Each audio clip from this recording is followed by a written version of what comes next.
Do you love recording videos or writing blogs or articles, or maybe going live is your thing? Save every piece of content you create and then do this.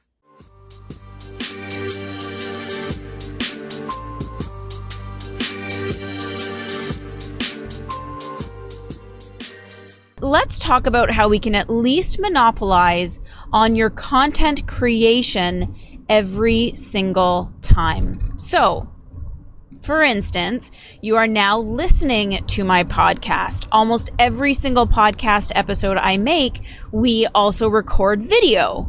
With that video, we put the full episode on YouTube. We put the full episode on our website. We also take that episode and my project manager, which used to be all done by me, my project manager, Laura, will listen to the episode and pick out 1-minute chunks that my VA, my virtual assistant, will snippet into 2 or 3 mini videos that we put on Facebook and Instagram because they reward 60-second or less videos. Then we also create anywhere from 2 to 6 minute snippets and turn that into IGTV and Facebook snippets because you can also post larger videos on Facebook and IGTV. And so right there, from one podcast episode that took me 15 minutes to record, we have 15 minutes of audio, a 15-minute video. From there, we get 2 to 3 1-minute snippets and 2 to 3 3 to 6 minute snippets. We also then use that entire post, and from the content, we'll create a blog post about it, which is our show notes. Those show notes go onto our website as well as onto iTunes.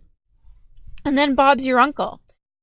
So there's no reason for you to believe that you need to be creating new content every single time, because quite frankly, less than 5% of the people who are following you now are actually going to see your content, let alone listen to it all the way through, because you are just like everybody else and we're distracted all the time, where our attention span is anywhere from like 3 seconds to 10 seconds max. So getting somebody to watch a 6-minute video in its entirety is probably not as possible as it once was. However, so here's the thing. Let's say you are a blogger and your whole approach is to write a blog every single week.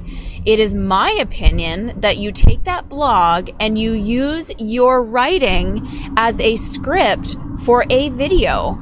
So whatever you talked about in your blog, you just turn that into a pre-recorded video or go live on the internet and talk all about the exact same stuff you talked about in your blog.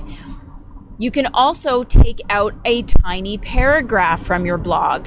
Maybe one paragraph will be a 20 to 30 second video clip. Turn that into a video. Literally copy and paste that paragraph and turn that into a blog post linking to the full post. Take 1 or 2 paragraphs from that blog post and turn that into your weekly newsletter content with a link saying, read here for the rest of the blog. Already from one blog post that is maybe 3 or 4 paragraphs long, you've created a full video. You could have up to 4 little videos. You have now 4 written posts, and they're all linking back to the blog post. And here's where your opportunity to create a custom audience for that blog post comes into play. Again, go back to last week's video to learn about how you can create that. If you wanted to do a live video and it was a really great live video, you had lots of Q&A, you had lots of engagement, before you post it onto Facebook or Instagram, you're given the option to download it onto your phone. Do that. Then what you can do is you can splice out some key questions and you can make little video snippets of that leaning back to the original video, or at least going back to your social media site. So let's say your live was 10 minutes long. You could easily probably piece out 3 or 4 good quality video snippet content contents from that. And the only issue is about the size of the video itself. So you have to be very mindful of ratios across platforms, because for Instagram, it's a 1-to-1. For Facebook, it's a 4-to-3. For IGTV, it's a 9-to-16 ratio. So the sizing may not look great, but quite frankly, guys, we are all about creating imperfect action. So it doesn't matter if it fits everything perfectly. The point is that you're getting it done, you're putting it out there, and as you get comfortable with the process, you can start manipulating the video so that it actually suits the platform. But right now, all I want you to do is just reuse those pieces of content over and over again. And then here's the next step that I want you to take. I want you to look into Smarter Q. Smarter Q is what we use, and we will put a link to Smarter Q in the show notes.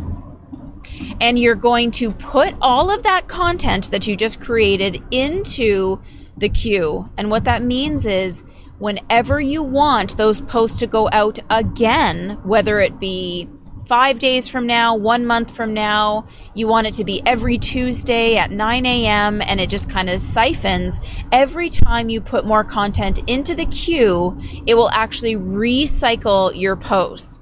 And this is where you'll start now creating posts on Automate, and everybody else is going to think, man, she's posting so much, or, oh yeah, I remember this post and I didn't get a chance to listen to the whole thing. I'm so glad that she reposted it, or he reposted it.